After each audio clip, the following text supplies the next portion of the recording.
Shortest job first scheduling. Here I am not going to consider the arrival time, so this becomes a non-preemptive scheduling algorithm.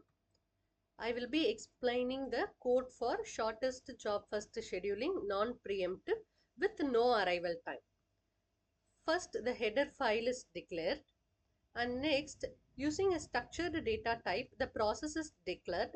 The variables that is declared inside the structure are process ID, burst time, waiting time, turnaround time.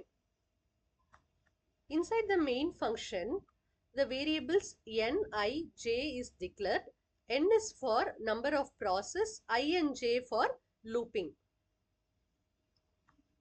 Structured variable process temp is declared inside main.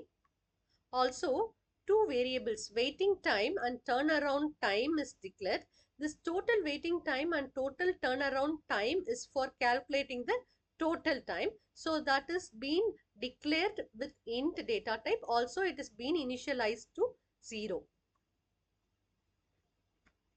So first step, getting the number of process from the user. So when I run the code, it asks for the number of process which I am going to schedule using SJF, shortest job first scheduling. So enter the number of process. I am entering as 3. So 3 process I am going to schedule using SJF algorithm.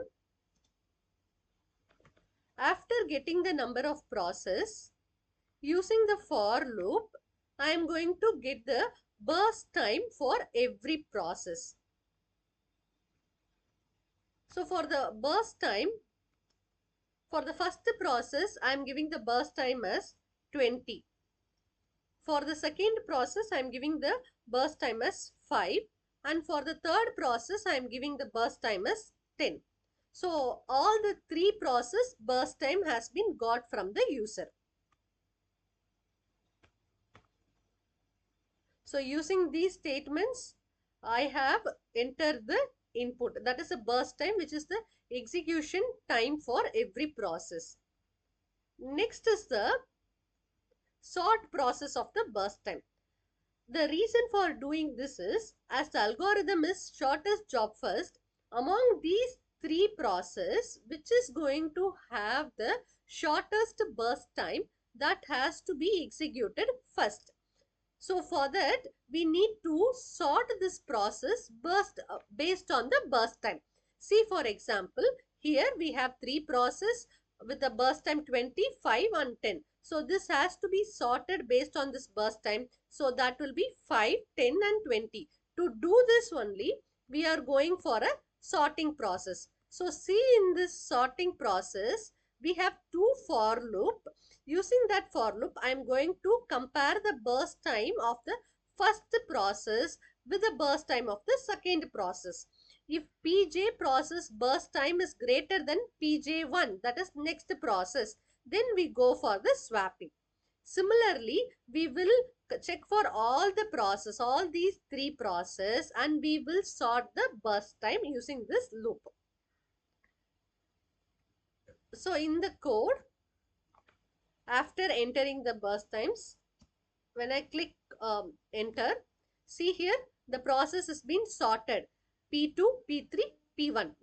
Based on the burst time, the process is sorted. Next thing is, we have to calculate the waiting time and turnaround time. So follow here in line number 38, we are going to calculate the waiting time.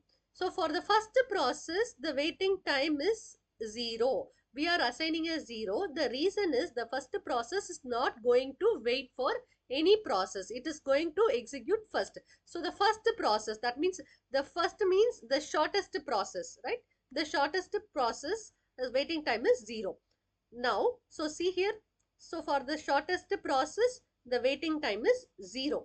Next, we have to calculate the waiting time for the next process. To calculate the waiting time for the second process, see here, Pi waiting time equal to Pj burst time. That means waiting time of the previous process plus the burst time of the previous process. So for this process, the waiting time will be 0 plus 5. 0 plus 5. So the waiting time will be 5. Right? And for the next process, the waiting time will be 5 plus 10.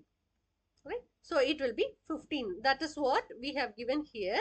Waiting time equal to waiting time plus equal to PJ burst time. That means the waiting time of the previous process and the burst time of the previous process will give you the waiting time of the current process. In such a way, the waiting time been calculated. And next is calculating the turnaround time. So this waiting time is over. Next we have to calculate the turnaround time. Turnaround time is the total time for the process from submission to the completion. So that is calculated using the formula burst time plus waiting time. That means the burst time of the current process plus the burst time of the waiting time of the current process plus the burst time of the current process. See for example here 5 plus 0, 5. So that is a total turnaround time. For this process 10 plus 5 which is 15, and for this process 20 plus 15 which is 35. That is calculated using the line number 52. Turnaround time equal to burst time plus waiting time. So turnaround time is also calculated. And the next part is we have to calculate the total waiting time and total turnaround time so that we can go for taking an average. So for calculating the total wait timing, look at this line number 47. Sum of all the process waiting time will give you the total waiting time. Similarly, line number 53, sum of turnaround time of all the process will give you the total turnaround time. After calculating this, we will be printing all the values which we have calculated. That means this table will be printed. I am highlighting. This table will be printed. After that, we have to print the average waiting time and average turnaround time. For that, in line number 63 to 64, average waiting time and average turnaround time we are calculating. So the previously we have calculated the total wait time, right? The total wait time divided by n.